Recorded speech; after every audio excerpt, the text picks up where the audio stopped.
Всем привет, дорогие друзья, и добро пожаловать на канал Акриста. Как вы видите, я нахожусь на пляже в Полезии, в 3 минутах ходьбы от дома, в котором я живу сейчас в Португалии. Согласитесь, это очень классное место. В этом ролике как раз и пойдет рассказ о моем доме, о котором много задают вопросов. Где он находится, сколько он стоит, какая у него площадь, удобно ли жить в Португалии вообще. Именно об этом я и хочу рассказать сейчас. Уважаемые зрители, вы только ничего не подумайте. Конечно же, это не мой дом, я его арендую. Но тем не менее, вопросов от этого меньше не становится. Сейчас все расскажу. В общем, жить рядом с побережьем, конечно, очень круто. Но лишь только в том случае, если вы находитесь на отдыхе. То есть это сокращает ваше время прохода от места жительства до пляжа, до места отдыха, до каких-то кафе, ресторанов, увеселительных заведений. Но если вы живете постоянно и если не имеете автомобиля, то это может вызывать какие-то определенные проблемы. Например, вам необходимо съездить в какой-то большой магазин и совершить покупки на неделю. Вам это будет сложно сделать, не имея собственного автомобиля. Но хотя я могу отметить такой нюанс, что в Португалии автомобили доступны. То есть, имея бюджет даже в несколько тысяч евро, вы сможете позволить себе купить автомобиль. Да, он не будет супер новым и последним, но тем не менее это будет автомобиль, который ездит, возит вас и выполняет все свои утилитарные функции. Это будет не роскошь, а средство передвижения. Но зато, друзья, живя в 3 минутах от океана, у вас будет уникальная возможность посещать это место в любое время дня и суток. Только тогда, когда вам взбредет это в голову. Просто походить по океану, походить по побережью океана, искупаться, половить рыбу, я не знаю, все что угодно. Я просто не знаю, как описать эти возможности, но это шикарное место для отдыха. Это на мой взгляд. Говорят, что океан с 6 часов утра и до 9 часов утра выделяет какие-то вещества, бактерии или еще что-то, которое очень полезно для нашего организма. И посещая океан и купаясь в это время, вы прям заряжаетесь этим. Так вот, в 3 минутах ходьбы от океана вы сможете сделать это каждый день. Я даже знаю людей, которые сейчас в декабре еще купаются. Скоро новогодние праздники, друзья. А это значит, что появятся дополнительные расходы. Так а где же можно быстро подзаработать? Конечно, в такси на своей машине. Я рекомендую вам главный парк. Из преимуществ, при работе с которым можно выделить следующее. Моментальный вывод средств. Заправки с таксометра. Естественно, покупка смен. Куда же без реферальной программы? Она есть. И что немаловажно, помощь в дорожных ситуациях. А по промокоду Акриста вы сможете работать в парке без комиссии парка целую неделю. Подключение ведется по всей России. Ссылки внизу в описании. А также вот здесь на экране. Подключайтесь. Сам дом находится выше уровня океана. И для того, чтобы пройти на берег, нужно подняться немножко вот по этой горке. Берега здесь высокие, состоят преимущественно из песчаника, покрытых различной растительностью, и соснами пиния. Кстати, у меня есть ролик про сосны пиния, короткое видео, шортс. Вот здесь вот по ссылочке будет доступно. Пройдите, посмотрите, это очень интересно. В общем, чтобы пройти к пляжу, нужно подняться вот так вот по горочке, по этой, зайти в парк, и там вы сможете увидеть непередаваемый, просто потрясающий вид. Хочу обратить ваше внимание на парковки. Парковки даже сейчас немножко заняты. Здесь сейчас живут постоянные жители, и вот машины все-таки занимают место. И когда начнется сезон, я даже не знаю, останется ли место для приезжающих. На это тоже очень нужно обращать внимание, если вы собираетесь снимать дом в долгосрочную аренду. Что, друзья, а вот непосредственно и сам домик. Он представляет собой небольшой таунхаус на 3 секции. Моя секция находится посерединке. Это вы видите по характерно открытым ставням. 2 другие секции сейчас никто не занимает. Дом расположен в достаточно сложном рельефе. Гора, низинка, что, конечно, влияет на попадание туда влаги и прочих неприятных моментов. Дом построен из бетона, имеет черепичную крышу. К сожалению, года постройки я не знаю, но давно этот дом построен. И рядом с ним располагаются вот такие небольшие постройки. Ну что, друзья, сейчас я нахожусь прямо перед входом в дом. И хочу обратить ваше внимание на то, что в португальских домах практически отсутствуют пороги. Что это вызывает за собой? Вода, которая попадает сюда, потом автоматически проникает под дверь. И если вы ее открываете, вы эту воду затаскиваете в дом. Вот такие вот нюансы. Данный дом не оборудован стандартным, так сказать, привычным для нас замком. У него есть вот такой вот встроенный электрический замок, который открывается посредством набора определенного кода. Вот нажимаем на замочек. И вуаля, дверь открыта. Итак, друзья, мы находимся внутри дома, в небольшой прихожей. Отсюда мы можем сразу попасть в туалет гостевой на первом этаже, который располагается, и вот в такой вот шкаф. Здесь располагаются и полки обувные, и вешалка для курток, верхней одежды. Давайте рассмотрим шкаф поближе.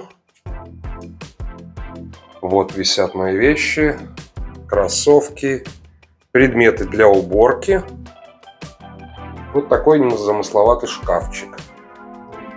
Ну и следом давайте посмотрим гостевой туалет. Вот так вот он выглядит. Небольшое помещение под лестницей с раковиной, полотенцем и зеркалом. И единственной в этом доме вытяжкой. Ну, не единственной, покажу вторую. Вот такой вот туалет. Из прихожей мы сразу попадаем в гостиную.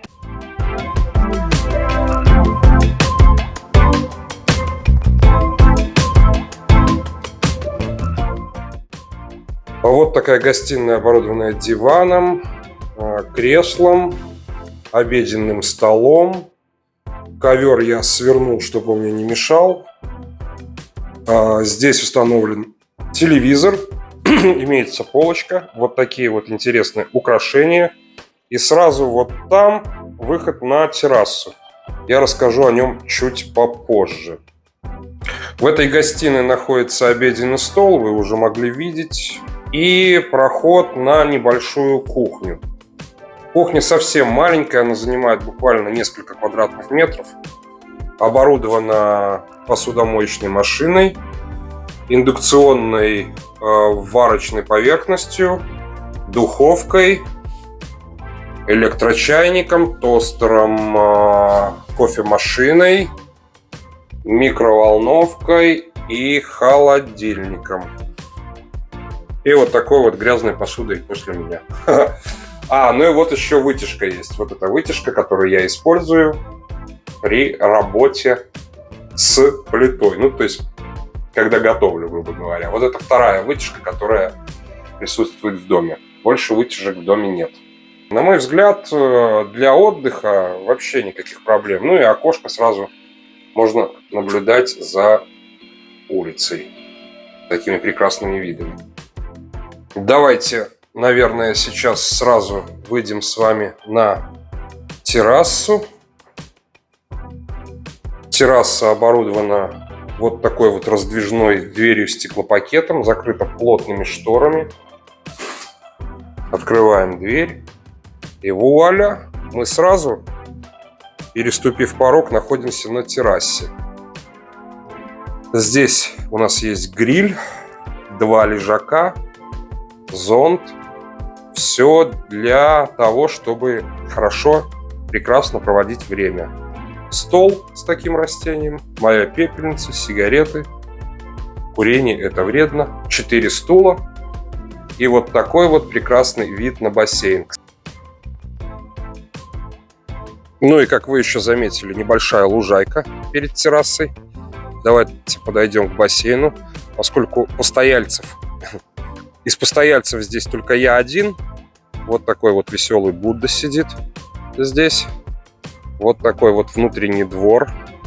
Шикарный, на мой взгляд. И бассейн. В бассейне я не купаюсь, потому что сейчас холодно. Бассейн примерно метров, наверное, 10. Вот такая вот шикарная вода. Ну и здесь растительность. И птички поют, и вообще все хорошо. Да, кстати, я забыл сказать, дом не имеет центрального отопления, как и большинство домов Португалии. Этот дом отапливается посредством кондиционеров. Их 2 штуки. Один здесь висит в гостиной, и второй находится на 2-м этаже в спальне. В общем, мы находимся внутри, так сказать, во внутреннем дворике вот этого 3-секционного таунхауса. Камера располагается на одной стороне бассейна, я располагаюсь на другой стороне бассейна. Немножко уже садится солнце, поэтому немножко, на мой взгляд, темноватая запись может быть. Но это да ладно. Вот вы можете наблюдать. Здесь каждая секция практически идентична, отличаются немножко только по высоте. 2 лежака мы видим, зонтик, гриль, выход напрямую с террасы в комнату. И обратите внимание, что на 2-м этаже у каждой спальни есть по балкону. Что я могу сказать? В принципе, вот такая вот планировка, она очень классная. Мне она очень нравится. И вот для меня, для одного проживания в этой секции, ну, вполне себе достойно. Я бы сказал, даже достойно. Потому что тем более с бассейном-то вообще шикарно. Но, наверное, для семьи из 3 человек это будет маловато для постоянного проживания. Но если отдыхать, приезжать временно, там на 2 недели, на месяц, вполне себе. Просто супер, я бы даже сказал. Все комфортно, классно. А наверху еще, в принципе, можно расположить еще несколько мест и принимать солнечные ванны там.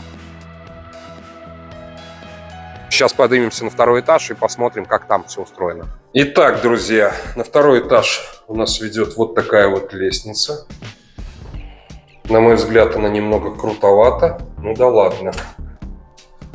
И мы сейчас с вами пройдем и посмотрим, что же располагается на 2-м этаже. Слева сразу это вход в спальню. У меня такой вот художественный немножко беспорядок.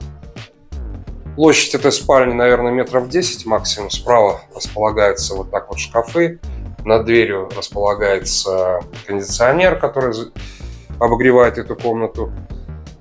Комодик, зеркало, ничего такого. Вот такое вот интересное панно. Love.